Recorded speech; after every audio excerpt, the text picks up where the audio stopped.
Hi and welcome to GradeGov News.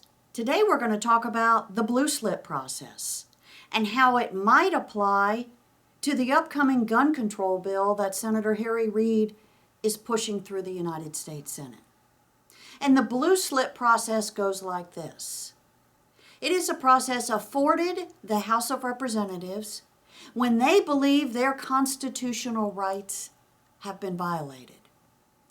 You see, Article 1, Section 7 of the Constitution, this is the origination clause, says that all bills have to originate, all bills dealing with the money, all bills dealing with revenue, raising revenue, must originate in the House of Representatives. The framers wrote it this way because back in the day, the House of Representatives was the body that was elected by the American people. Remember when the framers wrote the Constitution and they wrote about the House and the Senate as a bicameral legislature? The Senate of the United States, originally, they were elected by state legislatures.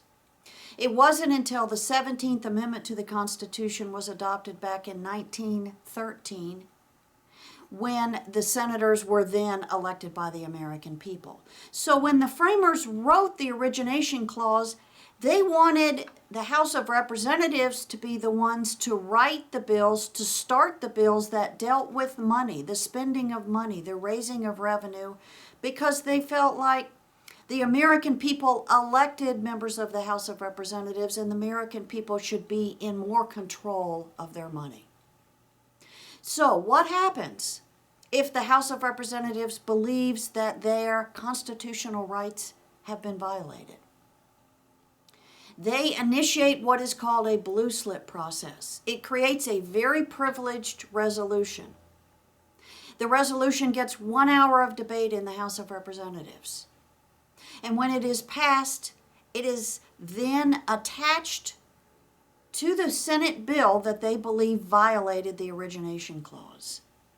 And the blue slip, the piece of paper that goes on top of the bill when it is returned to the Senate, says the following. Resolved, that the Senate bill, in the opinion of the House, contravenes the first clause of the 7th section of the first article of the Constitution and is an infringement of the privileges of this House, and that such bill be respectfully returned to the Senate with a message communicating this resolution. How does this play in? How does this affect the gun legislation that might be coming up in the Senate? Well, Senator Harry Reid has said when the Senate reconvenes after the Easter recess, April 8th, that he wants to begin debating the gun control bill.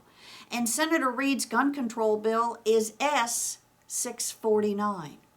It is a Senate bill.